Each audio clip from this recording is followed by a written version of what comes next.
We interrupt our program to bring you this important message.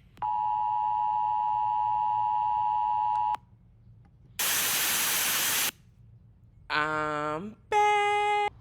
Anywhere you meet me, guaranteed to go down. I like the way you ride with that booty on me. It's going down. Go down while you looking lonely. It's going down. Come around and it's all on me. Anywhere you meet me, guaranteed to go down. So, new year, new intro. Let's get it. I'm not so sure if I'm going to promise to be a brand new me this year, but my reactions are going to be a lot differently. I'm not going to be doing the most. I'm not going to be doing above and beyond, and I'm going to stay in my lane. That is how 2026 is going to be from here out. Either roll with me or I'm going to roll over you or around you. Whichever is easier.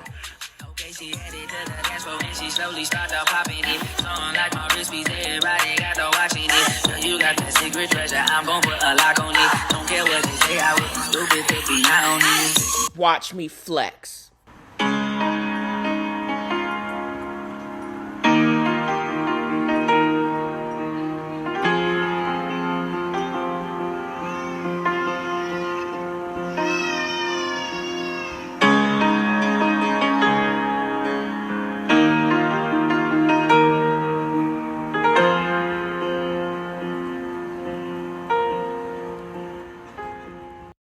So I am still on my journey, natural anti-inflammatory, and it's going well. I actually left my house, which I very seldom do for those that know me. Went to Tradarius Jose, otherwise known as operating as Trader Joe's, looking specifically for red fleshed apples. No one in the state of Tennessee is selling these type of apples out loud.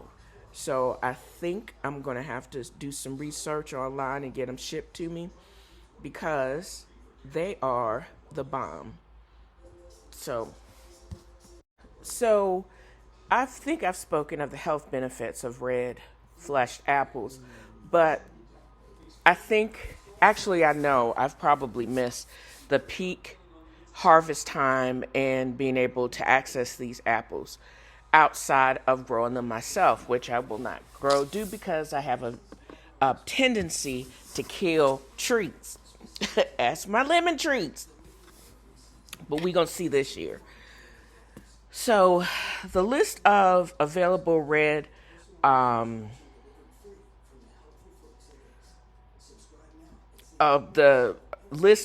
fleshed apples: Pink Pearl, Pink Sparkle, the Lucy Glow, Thornberry, Geneva Crab, Giant Russian, Winter Red Flesh, Almada, and the Mountain Rose are red because of the high levels of anthocyanins, which are known to improve endothelial function, the vessels of your cells. If you have high blood pressure or hypercholesterolemia, this substance acts as a protective. There's a reduction in inflammation and it modulates your immune system. So these apples themselves, not only are they genuinely beautiful apples, they actually are even sweeter and they also have much health benefits. So I went on a search and seizure mission to access these apples. Lucy Glow apples are not even available anymore, or not available consistently. And again, their peak time was like November, mid-December-ish. So you're not going to find them consistently here in Tennessee, but also especially this time of year, if you do get your hands on some, they're not going to be at the peak sweetness or internally red. So the health benefits, although the health benefits are not any less with which are markedly less with white fleshed apples, the red apples or the apples of color are just more cardioprotective. So I did get the envy apples, juice them up, mix them with my celery and cucumbers, added a pinch of cracked black pepper and pink salt with a little bit of basil and lime juice for preservation of that green color. And that juice combination was off the chain, and I'm grateful that I actually got the opportunity to make that, and it was very good. Also, I've been growing my own vegetables. I am very fortunate and very blessed to be able to have a garden that I purchased inside, and I was able to harvest 2 servings of bok choy, which I put in the air fryer. And this is just another way I found it accidentally, looking for different ways to prepare it. And just adding maybe 3 or 4 ingredients, a little bit of garlic, salt, pepper, and olive oil. And you can actually create crispy bok choy.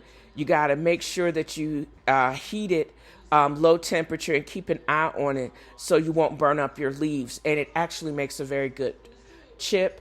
And I'm actually excited about potentially making, because looks like I'm producing a lot of kale, and I'm going to produce my kale chips and just see how that rolls. So there's so much. And then adding that, making a proper bowl, adding that as a side for stir-fried chicken cubes. This is the oven roasted chicken from Tyson. Mixing that up with a little bit of truffle oil, black truffle oil, regular mushrooms, shallots, and then probably not adding as much fish sauce as I did. The meal that I just actually had is energy, and I had some just Pellegrino with some lime, and that's what gave me, more so than a cup of coffee, gave me the energy to be able to get the energy to, produce this podcast. I'm determined. It's later in the day, but I'm determined to produce all segments of it. And that is the type of meal that is a part of my whole anti-inflammatory protocol. And I'm hopeful that I'll be able to eat more things like that. As I said in an earlier episode, taking that recipe, creating stir fry with seafood, and you don't have to add a whole bunch of stuff. Be careful on how much actual salt or actual fish sauce that you add, because the saline content will actually increase the taste without increasing your sodium intake and your blood pressure. A lot of this stuff is intuitive and actually tastes good. If you're going to grow your own food, you need to come up with inventive ways to actually create it. And that's the word right there.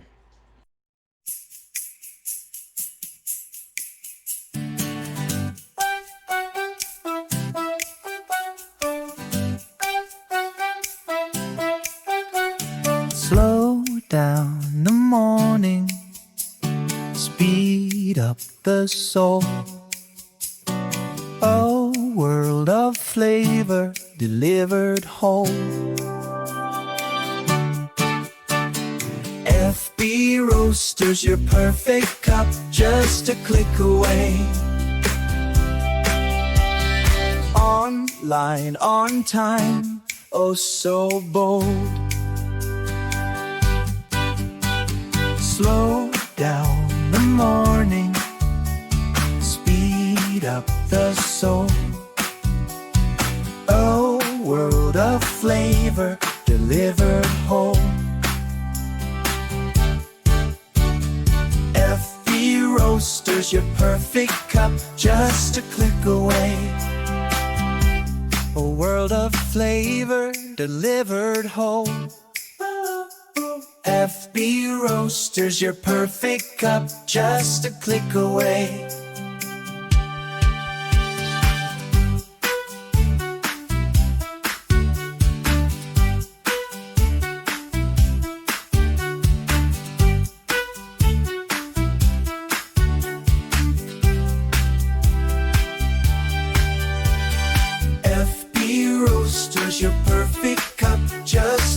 click away. FB Roasters, your perfect cup, just a click away.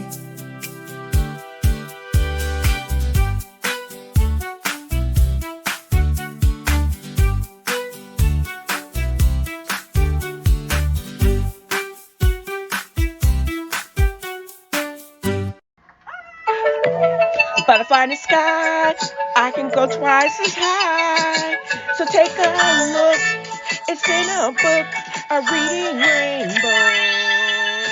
I can go anywhere. Friends to know and ways to grow, a temporal rainbow. I can be anything. So take a look, it's in a book, a tenfold rainbow. A tenfold rainbow. A tenfold rainbow.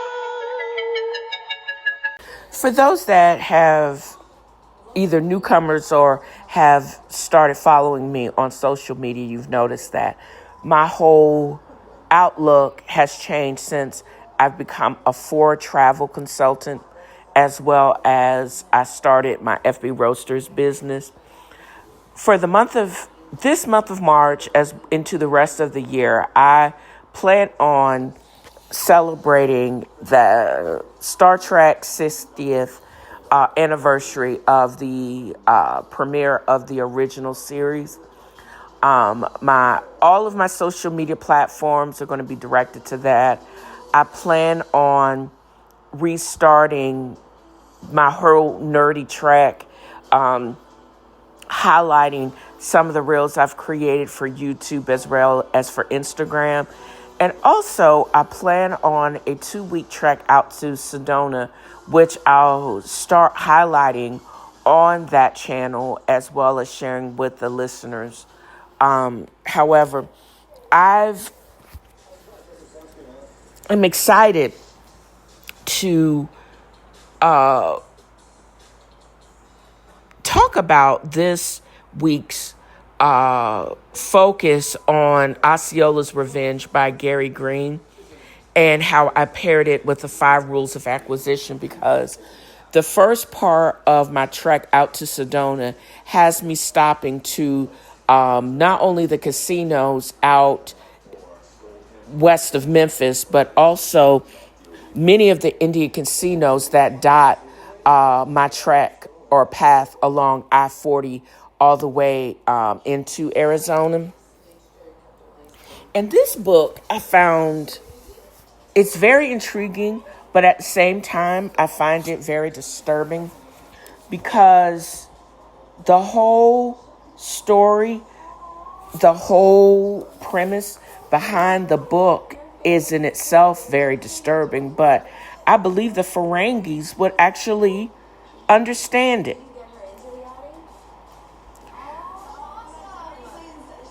And this is hilarious because I finally have my hand on the book of the Rules of Acquisition by Quark, as told by our Ira Beer, who actually played Quark the entirety of the run on Deep Space Nine, which is one of my favorite platforms of Star Trek series, especially the movies, especially the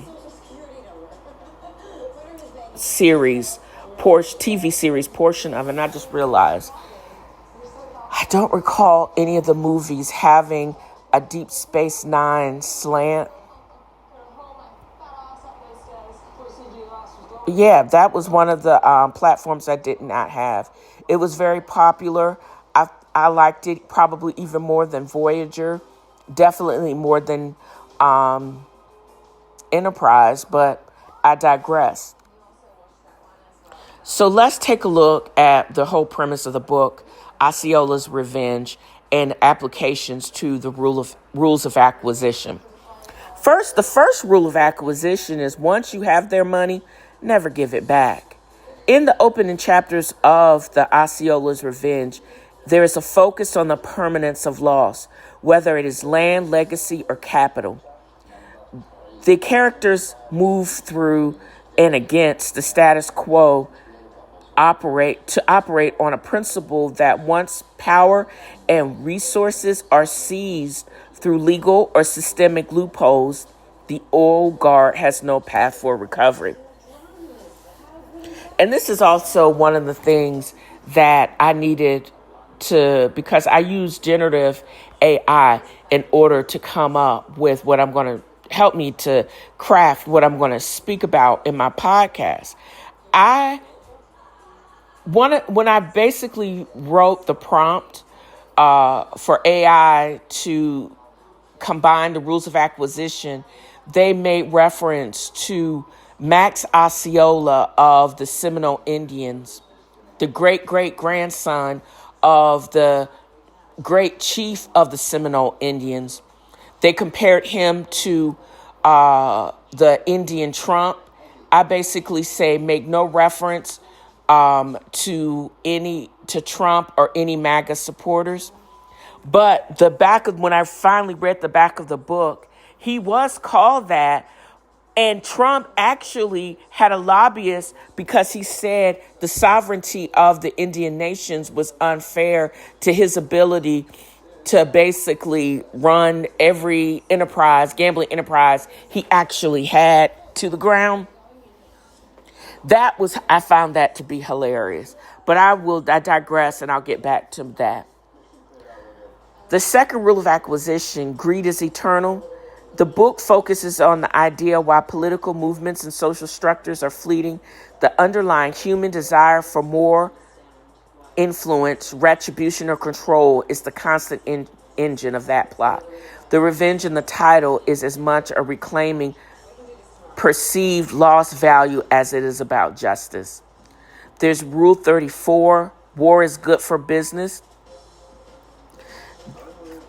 Osceola's revenge highlights how instability creates a vacuum that the bold can exploit.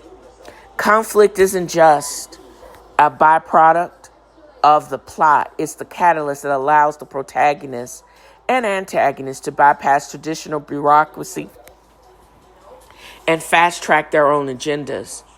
There's Rule 76. Every once in a while, declare peace and confuse the hell out of your enemies. There is a recurring theme of subterfuge.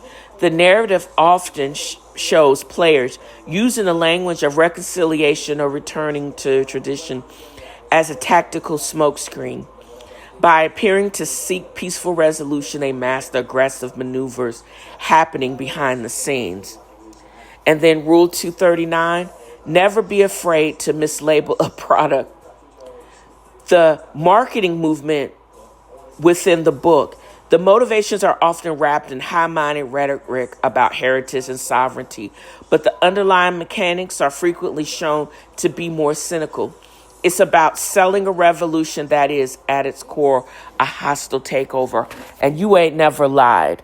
From $147 tax bill and threat of repossession and tax sale for a single wide trailer on the land in Minnesota to allowing a $200 billion business to slip through the hands of the same people that maneuvered to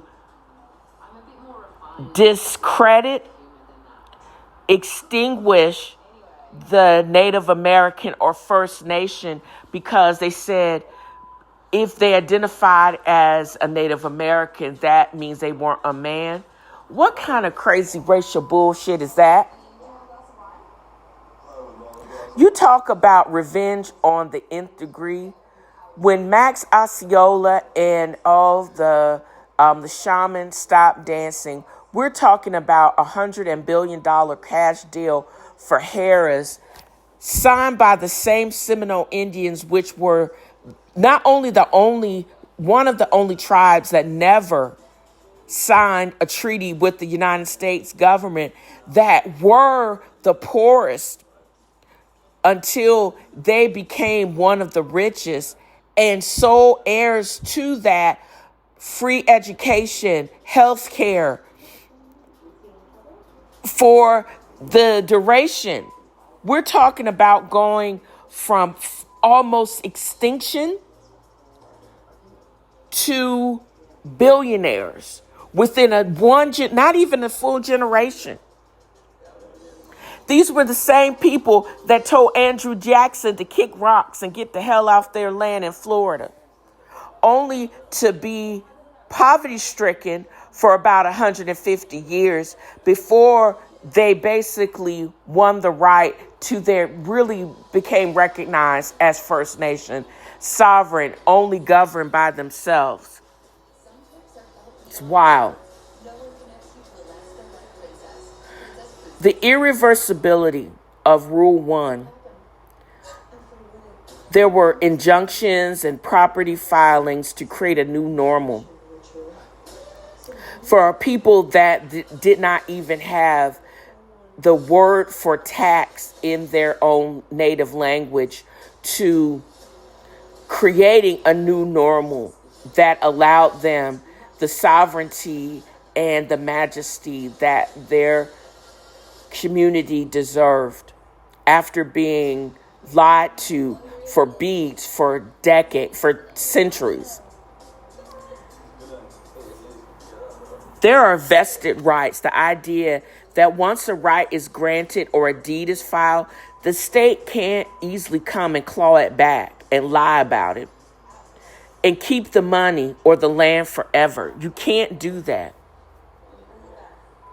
There's Rule 10, where the legal strategies rely on the fact that the institutions are wary and underfunded.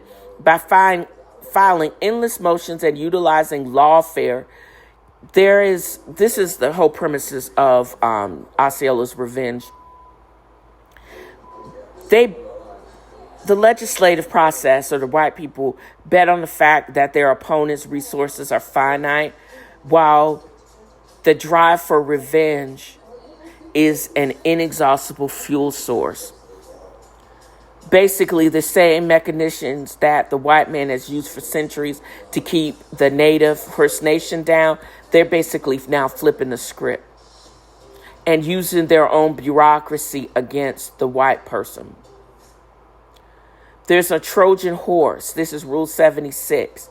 This is seen when characters offer a settlement or a compromise that appears to give the opposition a minor victory. In reality, the concessions often hide clauses that strip the opposition of their standing to suit in the future. You have to be careful when you declare a truce and in the form of some decree that actually codifies the character's long-term control over disputed assets. And there's also a mislabeling when a private commercial interest,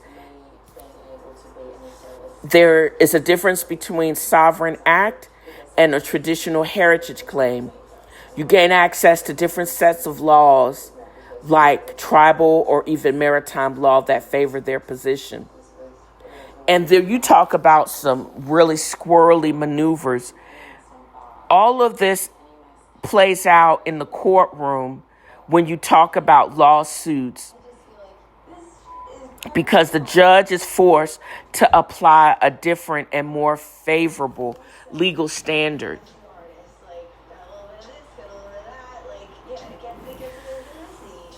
And what is the difference between this, and why I was so mad when the first thing they brought up was Max Osceola being the Indian Donald Trump. Donald Trump did not have the same skills as Max Osceola.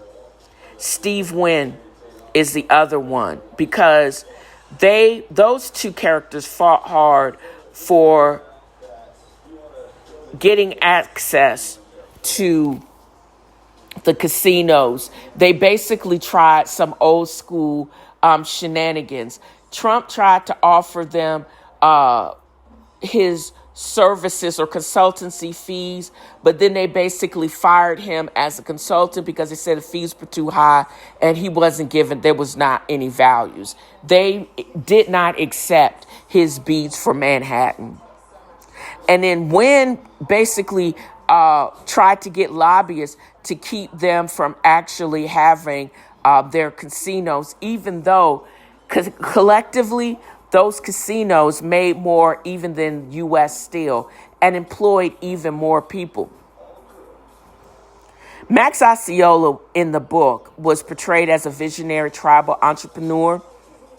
His style was grounded in sovereign rights, but unlike any private developer, his power comes from his status as a leader of a nation, a full sovereign nation. His quips and one-liners, like buying Manhattan one hamburger at a time, because that's when they bought the Hard Rock, It is a deeply strategic mind focus on the collective advancement of his tribe. Chump, on the other hand, had a branding first approach. His strategy in Atlantic City was about the spectacle and the name. And then Osceola used the Hard Rock brand as a vehicle for the tribal permanence rather than personal ego. Trump was had plastered his name at all costs, never paid bills, never cared about the legacy and perpetuity. He was only cared about the right now and about going viral for all the wrong reasons. Steve Wynn was the perfectionist. His strategy was rooted in luxury and environmental control, while Osceola was focused on political and legal architecture of gaming. Wynn focused on the aesthetic and the psychological architecture. Osceola's revenge is the ultimate leverage. He uses his unique legal status of the Native American tribes to outmaneuver state regulators, and his deals were about jurisdiction. He basically told every state to kick rocks. Texas, Oklahoma, all of them. Get out of his face with that bullshit. Chump's deals in the gaming world were often about high leverage growth. He moved fast, used debt and personal celebrity to force concessions from competitors and cities. When wanted to redefine the market, didn't just want a casino. He wanted to change what a casino meant. The bottom line is Chump name has been removed from every casino he once actually held, and because all of them basically ended in bankruptcy, lots of layoffs, and now Atlantic City is a ghost of what it was. Every property he even owned in Manhattan, they took the Chump name off the building, and you can't even say his name in that city because that's where they prosecuted him and won 32 counts of fraud successfully. Wynn is known as an afterthought and does not run the name of the resort and conglomerate that still holds his name. But Osceola, on the other hand, Harrah's and the Hard Rock, synonymous with legacy and growth, and that's what he meant by buying back Manhattan. Manhattan was bought from the Indians for a handful of worthless beads. He's buying it back, one hamburger at a time, cash, and it's coming with interest. That's some gangster shit right there. And I'm not even finished reading this book because that, as well as the rules of acquisition, I'm going to be touching on as I plan and get and prepare for my trek to Sedona in April.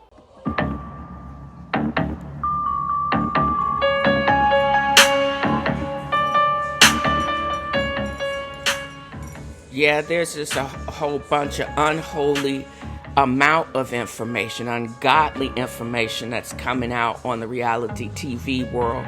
And what better yet of using the instrumental of unholy as I record on this glorious Sunday morning.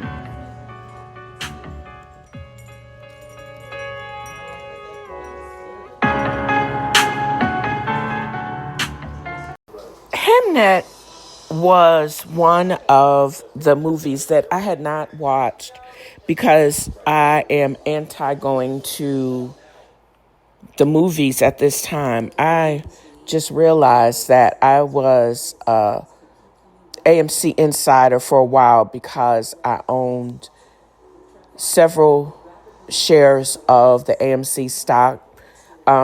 It tanked a while ago, and I got tired of it dragging down my portfolio, so I got rid of it. But Hamnet, it looked interesting, but I didn't know, or initially I had it playing in the background on Friday, and I was like, I knew Hamnet was what probably was a take on Shakespeare's Hamlet, but I did not know that the script was based on a book by Maggie Farrell, who basically focused on the tragic death of William Shakespeare's son and brought the ethereal likeness of his wife Agnes, or Anne Hathaway, to the forefront. The premise of the book, it was set in 1580s and 90s in Stratford-upon-Avon. In this version, Agnes, who is the fictionalized version of Anne Hathaway, she's portrayed as a fierce, ethereal woman with a gift for verbal healing and a touch of the supernatural. The plot follows her unconventional marriage to a young tutor who becomes the great playwright as he builds his career in the London theater scene. The tragedy is, in the summer of 1596, the arrival of the bubonic plague, and this is set in how one flea basically changes the trajectory of a family. It appears Agnes had been against moving the family in its entirety to London for a variety of reasons. Even though Shakespeare's mama hated her, she basically goes through a very tumultuous birth of the twins, the boy Hamnet, and which is used interchangeably during that time of Hamlet, and the sister. The sister actually is born basically dead. There's no CPR or NPR at that time where they were trying to blow in her face and they were rubbing her, and the mother had basically held her and said she was going to bury her. And then she basically took her first deep breath and she started breathing. She basically pulled her back over to this side. And then the bubonic plague hits, and then how he basically said he wanted Hamnet, the little 11-year-old, says he wanted to trade places with his sister because his sister was also sick. And the mother uses everything, and he basically dies, has a high fever, is having seizures, probably had meningitis, and he passes away. And it looked like a very painful death. Judith is the twin. She survives, but he becomes like the sacrificial lamb. The final act of the book and the final several acts of the play basically explores the profound grief of a family and how the loss is transmuted into art. And also that the play Hamlet, To Be or Not to Be Hamlet, was born out of Shakespeare's attempt to process his son's death and save him through the immortality of the stage, because the dude was only 11 years old. It basically shifts away from the great bard or Shakespeare to the woman and the children he left behind. He's only referred to until like the NC. This is Shakespeare as that, the bard, the tutor, him, the husband, and the Agnes and Judith and Hamnet. We're focused on them. Other historical art novels that basically play on this, where the women of these great men are brought to the forefront. The Paris Wife by Paula McLean.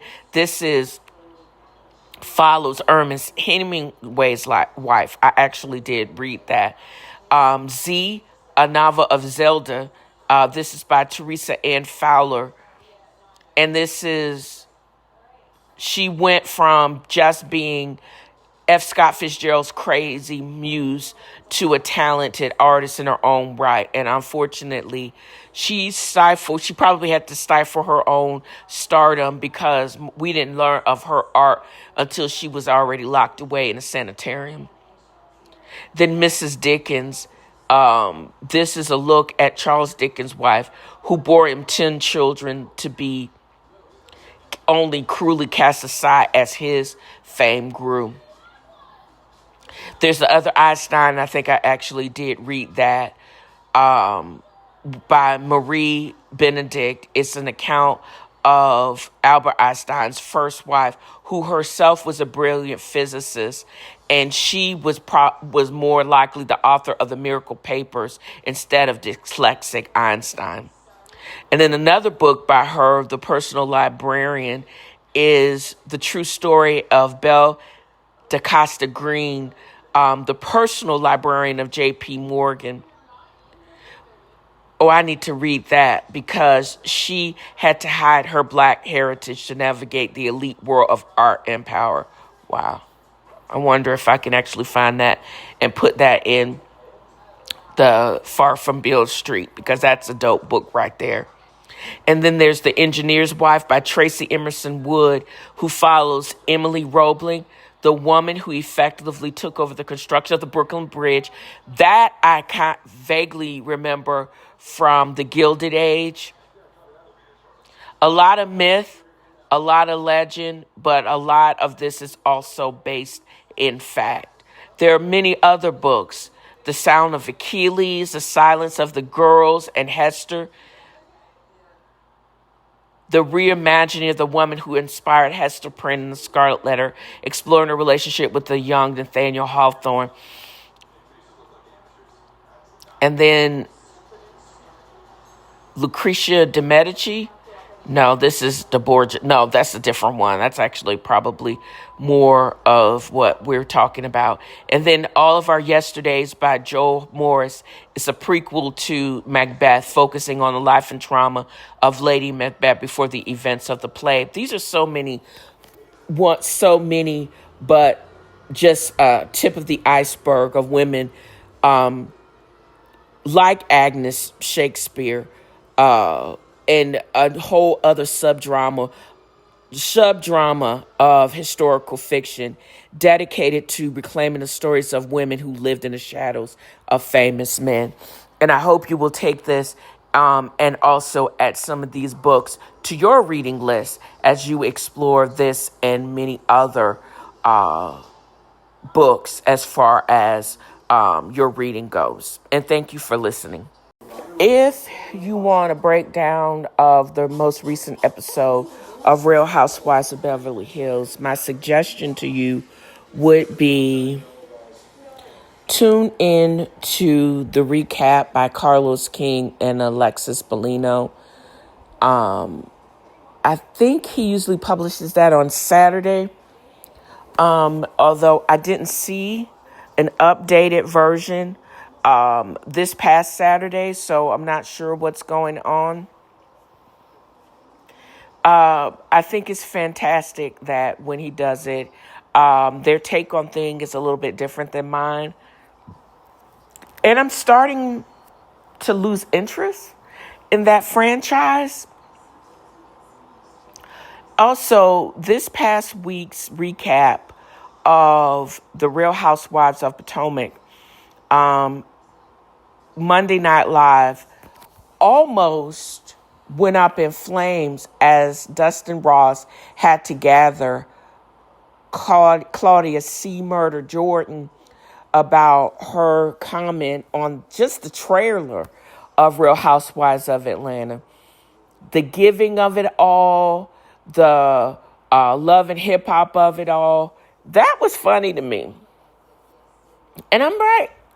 I don't think I'm in the right frame of mind to even focus in on that, because I think, again, Monday Night Lives actually would probably do a better job of that than I could ever do of breaking that down. And they're funny. And I don't have anybody to actually bounce stuff off, to go back and forth of it all. So I'm going to suggest that you navigate there and then watch that this upcoming Monday. Real Housewives of Potomac actually wrapped the reunion wrap. Carlos, Judge Tyranny, and that other girl who now is in law school, they even did a criminal intent kind of revamp of what's going on in the Osceola's trial and the split of it all.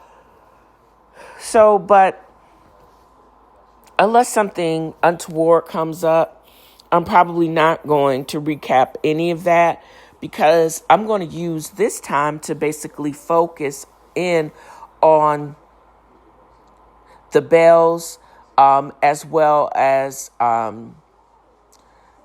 because now they picked up cameras again for Love and Marriage, Huntsville. Now, the Bells of Jackson, Mississippi, this is a show that actually has been on for a while. It's been on for 6-7 seasons. I always say, Letitia always looks like she said, And now I'm thinking about, I became a PI back in 2024. She has now started, she's a Bells bondsman. She's been a Bells bondsman for over a decade. She's been getting the money. Her and that beautiful woman who basically is getting her life back. They've been a Bells bondman since like 2012, 2013. And the Glenn of it all, I could not understand all of the ins and out, because number one, having her screech and that other lady that's the radio personality, it takes a lot to get on my nerves. But I just couldn't understand the dynamics of that. What I do understand is Letitia is tired of Glenn's shenanigans. She wants to be able to exist and feel safe in a relationship with or without him, because she now does not, and she's always been a go-getter. She's always been after. What is it going to take for stability for herself and for her kid? And she's not going at the mercy of the whims of her husband. I didn't realize until she said it on the show, she did not have her own bank account until recently. Her mama was looking at her like she was crazy, because they went to paint porcelain, which what I thought was dope. And mama painted a really neat plate and said, when you feel that you have enough, that's when you break this plate. It has nothing to do with Glendale. It has nothing to do with anything outside of her. She is honest, and she's like, she doesn't want Glenn to be a part of her professional life, because all he's going to do is come in there and try to rule over stuff and try to make it all about him. He's just like so backwards and such a toxic example of what you want. He does have great some qualities, but some of that that ninja qualities, I can't flow with. He knew that she was go get it from one. It was fine when he was in control of everything because that's what he actually wants. But she doesn't want to be subject and be at the mercy of the whims of what he does, because she's also seeing this is what it feels like to be independent and not dependent on somebody that's going to get all up in their feelings and their butt on their back when things don't go their way, because they always don't make the good decisions, and she's not going to need to be there to try to hold it together and hold down and pick up the pieces. Why suffer when you don't have to suffer? This being on the struggle bus and lean years and she says, I'm too old for that. Her son is getting older in age, and the bounce back is harder as we go on in this life. She's not being subjective to being happy homemaker when the economic details of today don't allow for that nonsense. And don't allow for a man that's still on the hustle and trying to do things and cut corners like he did back in the day. That doesn't make sense in 2026. And she's tired of being at the mercy of the whims of white people and of a jackass black man that actually has low self-esteem, even though he want to boss up and get in his truck and then roll away. Because now she knows she's going to be okay.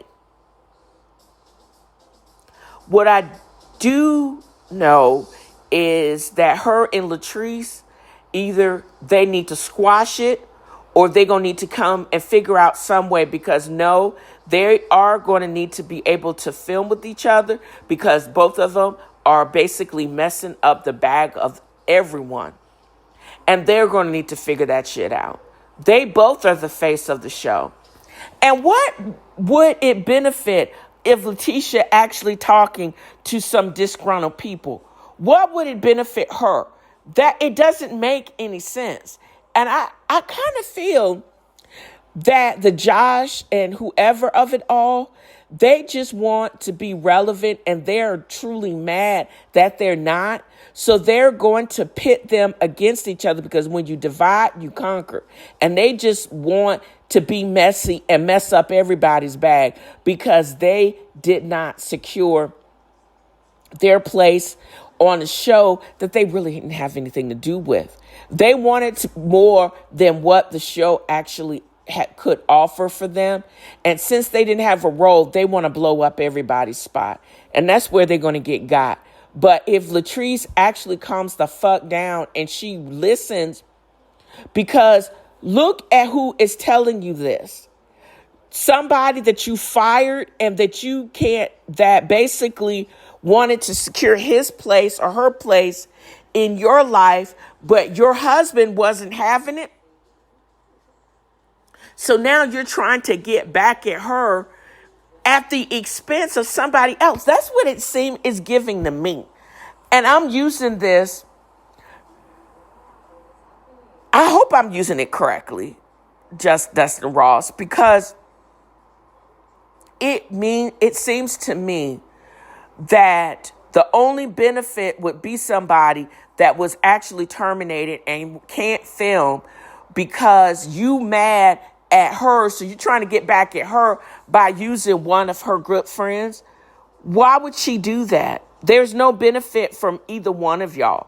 And y'all both messing up everybody's bag because you can't see it that way. You need to sit down and look at this and I think hopefully we're going to see this,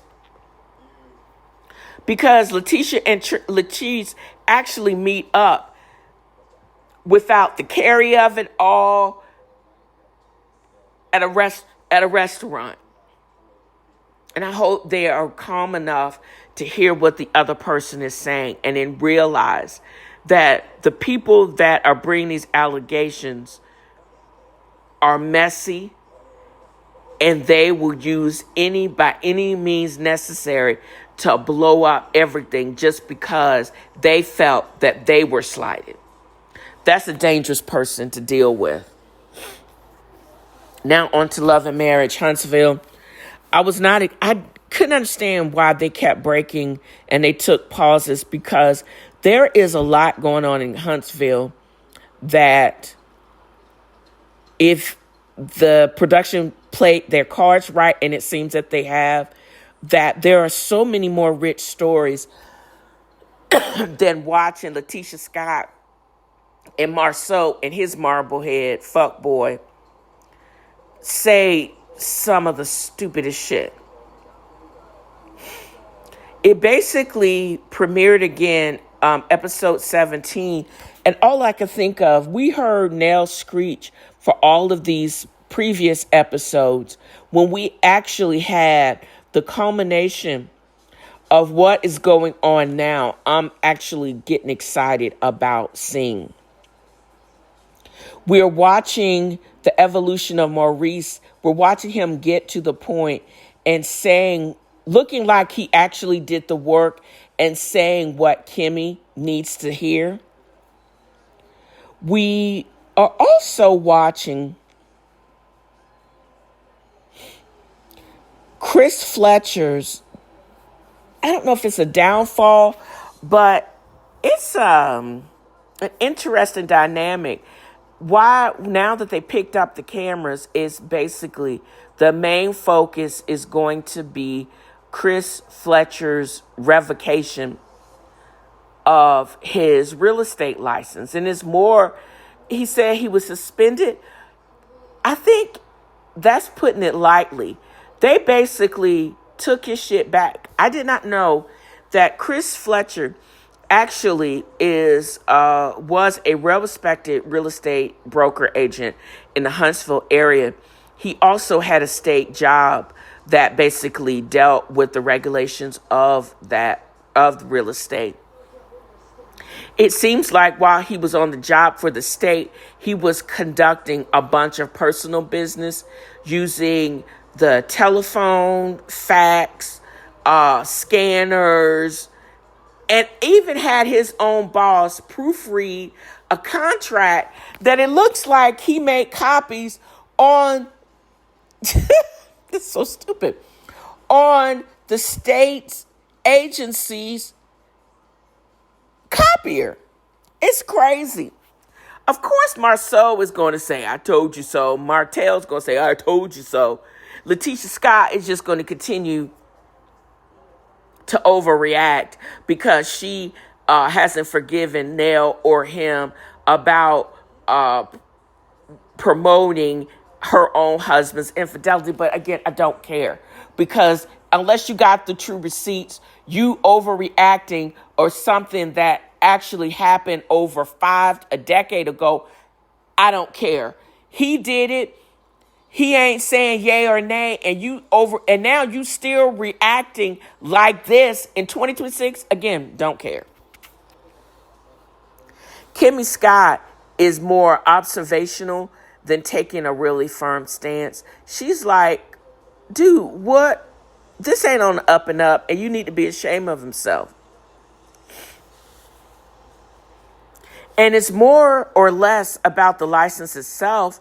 It's more about the hypocrisy, about judging other people's marriages when their own professional house is in a disorder. She's taking umbrage of that.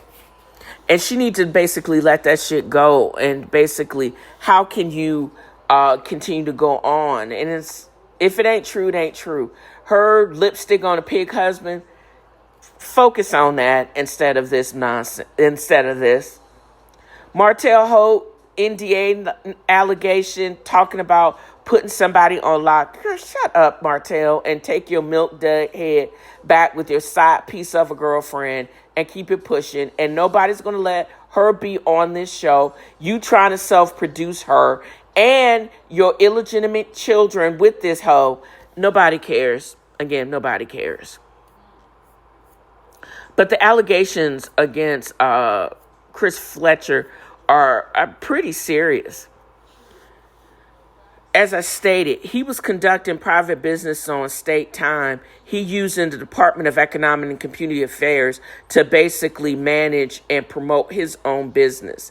He uses the state resources, computers, scanners, network to process 50 documents related to his own personal business. Dishonest dealings is kind of like a catch-all phrase where they basically says that he was working for himself by being paid by taxpayer, basically double dipping. The state is paying you, people through their taxes are paying you, but you basically brokering $1 million business ventures on our dime. We paying for all those resources, but we're not sharing in that. Big conflicts of interest. He basically is in that state position, which he used to potentially influence some deals. And this is an ethical breach. He basically did not report and document properly about these deals to all regulatory bodies. And then this unprofessional conduct is a general finding that his behavior brought disrepute to the profession, especially given his public profile. See, they're basically going through when he was supposedly on the clock. They heard him conduct these businesses. They got all the network timestamps. They got the receipts. And now seeing that even though he probably did invest somewhat in his other businesses, including Miss Nail's babysitting business or her daycare, childcare business. Now he is going to have to lean in on the revenue from that business to support their lifestyle. And Nail is kind of mad about that. She basically said, I didn't do this stupid shit. Why now I have to give a part of my revenue to that? That's going to be interesting to see how they navigate that, because she seems stingy, even though I'm sure he did use some of his time and also their financial resources to support that business. Because even though it can be kind of lucrative, that also is a heavily regulated business. And I'm sure it's not pulling in the same revenue as when you close on a property, the 3 to 6% that he can get from a lot of those dealings. It probably doesn't match the same as what Nail gets from the sometime weekly, most of the time weekly payment of those child care fees. I get it, but y'all married and I don't know if there's a prenup, so come up off the coins, girl. Basically, the evidence against him is pretty hard-hitting. Witnesses, there's a digital paper trail, and there's also, he reportedly asked his supervisor to proofread a real estate document that would be one of the things that would be held against him. He's basically like, I'm your supervisor. You actually had me proofread a document that was created using my department's resources, but I ain't gonna share in this. Boy, bye. And got. That's like some of the stupidest shit I've ever heard of in my life. And he basically opened up while he is fighting the revocation of his license. A lot of it's ongoing. He's not going to be able to talk about a lot of it. But if you're not going to be able to talk about a lot of it, having Marceau say nah, nanny boo boo, or Martell say the same thing, and Miss Nell freak out, and you can't give me this kind of detail, you can only comment what is already public. You can comment on what is already publicly known. But all that other messy shenanigans, I don't need to hear any of that. And if you can't even comment on what has already been released in the press or is public knowledge, I'm not going to be able to listen to it. Also, the destiny of it all.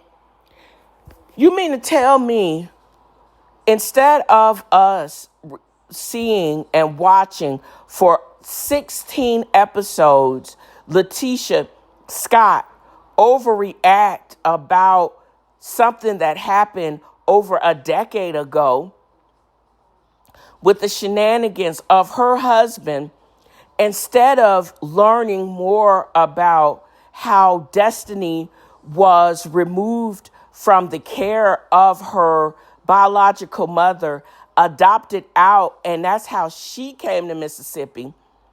And then she has been working to find her other half siblings that were immediately placed in foster care, subsequently adopted. And she just now, 27 years later, is finding them. All 6 of them children don't even want to meet the biological mother that the state had to take them away from. Y'all mean to tell me y'all were letting us watch the Letitia Scott and the nail shenanigans of it all? And I still don't understand why Letitia Scott is reacting so violently to Destiny. I'm missing something when the storyline is really with Destiny. This is what I want to see. I don't want to see her dumb ass, Parkinson looking ass, shake her head ass, overreact about some nonsense that Marceau Scott did with Martell Holt in 2016. I don't care. This is what I want to see. Again, if you don't have any actual receipts, please have a seat. Get out of my face and go somewhere else. Close the deal. Finish the project. Let me learn more about Destiny and her trials and to how she went from that to being a beautiful, successful businesswoman that she is. That's what I want to see. I don't care about that messy mess with Marceau Scott. I don't care.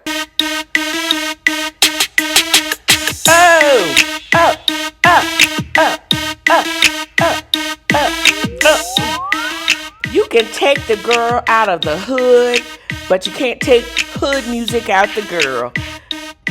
But I'm going to end this with a word, just as I started this podcast. Do or do not do. There is no try. And that's a word from Yoda. I hope I have conveyed just how much fun I have had in creating this podcast. I've got my mojo back. Just set your intention or reset your intention. It could be daily if necessary. Mine is peace. No mental dumping over here. If I'm acting like I'm not listening, I'm probably not. I'm not your therapist. I'm not a therapist. Keep the crazy to yourself, child. You do you and leave me be. The sooner you figure that ish out, the happier you will be. So this is what I want to convey in this podcast. And that wraps another of FAFFO has a fro. Join me next time as I throw shade and point out the shade and simply have fun. Y'all have a great new year.